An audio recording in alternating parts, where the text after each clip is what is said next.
नमस्कार. श्री स्वामी समर्थ सर्वांना. एकादशी तिथी ही भगवान श्रीहरी विष्णूंना समर्पित आहे. या दिवशी व्रतासह विधिवत पूजन केल्याने विष्णूसह देवी लक्ष्मीचा आशीर्वाद प्राप्त होतो.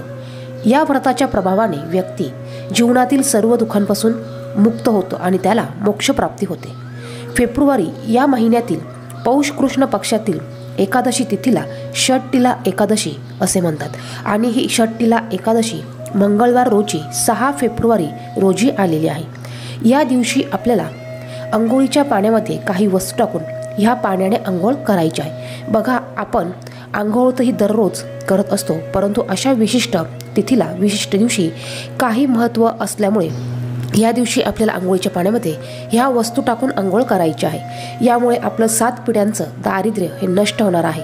आपल्या कठीणातील कठीण काही इच्छा असतील तर त्या पूर्ती होणार आहे, त्या पूर्ण होणार आहे. त्याचप्रमाणे आपण ज्या पण या दिवसभरात सेवा करू त्याचं फळ हे आपल्याला पूर्ण मिळणार आहे.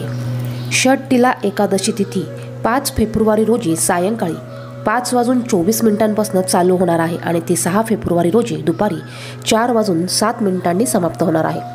उदय तिथीनुसार ही एकादशी 6 फेब्रुवारी रोजी साजरी केली जाणार आहे. एकादशीच्या दिवशी विष्णूंची विधिवत पद्धतीने पूजा केली जाते. या एकादशीच्या व्रतामध्ये तिळाचा वापर महत्त्वाचा आहे.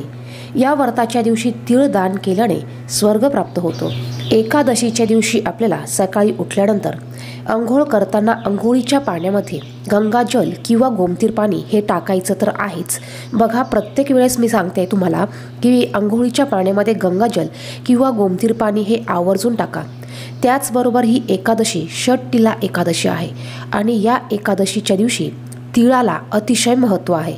त्यामुळे अंघोळीच्या पाण्यामध्ये आपल्याला तीळ हे आवर्जून टाकायचे आहे. बघा, थोडेसे पांढरे तीळ तुम्ही अंघोळीच्या पाण्यामध्ये हे आवर्जून टाका, कारण षटतिला एकादशीच्या दिवशी तिळाला खूप सारे महत्त्व आहे आणि या दिवशी तिळाचे दान, तिळाचे सेवन, तिळाचे उठणे या पद्धतीने 6 प्रकारचे दान केले जाते. या दिवशी तुम्ही अंगाला तिळाचे उठणं लावून देखील अंघोळ करू शकतात.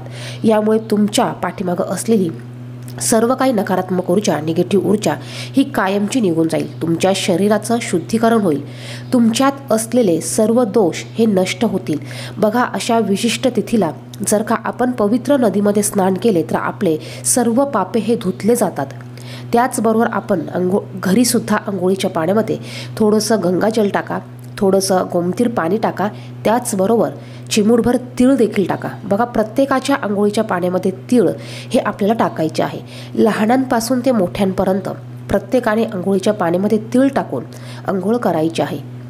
या पद्धतीने जर का तुम्ही अंघोळ केली तर याचे खूप सारे पुण्य हे तुम्हाला प्राप्त होतात आणि या दिवशी तिळाला खूप सारे महत्त्व आहे. तुम्ही तिळाचे या दिवशी सेवन करू शकतात. एखाद्या गरजू व्यक्तीला तिळाचे दान करू शकतात. त्याचप्रमाणे तुम्ही स्वयंपाकात तिळाचा वापर करू शकतात. त्याचबरोबर तुम्ही जेव्हा भगवान विष्णूंना पाण्याने अभिषेक घालणार आहात त्यावेळेस तुम्ही पाण्यामध्ये थोडेसे चिमूटभर तीळ टाकायचे आहे. सूर्याला सकाळी अर्घ्य देताना देखील तुम्हाला पाण्यामध्ये हळदी, कुंकू, अक्षता त्याचबरोबर थोडेसे तीळ देखील टाकायचे आहे आणि या पाण्याने सूर्याला तुम्हाला या दिवशी अर्घ्य द्यायचं आहे. त्यानंतर तुम्हाला या दिवशी भगवान विष्णूंची विधिवत पद्धतीने पूजा करायची आहे. त्यांना आवर्जून पिवळ्या कलरचं फूल, पिवळ्या कलरचं फळ प्रसाद म्हणून द्यायचं आहे. एकादशी असल्यामुळे तुम्ही त्यांना प्रसादामध्ये फलाहार किंवा फळे हे ठेवू शकतात. यामध्ये तुम्ही आवर्जून केळी ठेवू शकतात.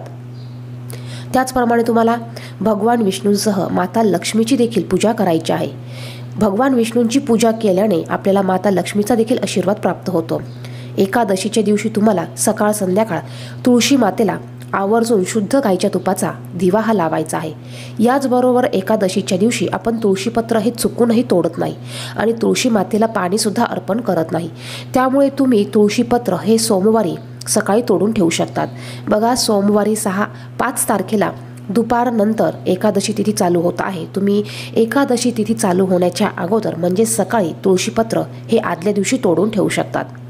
व्हिडिओमध्ये सांगितलेली माहिती आवडली तर व्हिडिओला नक्कीच लाईक करा. चॅनलवर नवीन असेल तर चॅनलला सबस्क्राईब करा. धन्यवाद. श्री स्वामी समर्थ.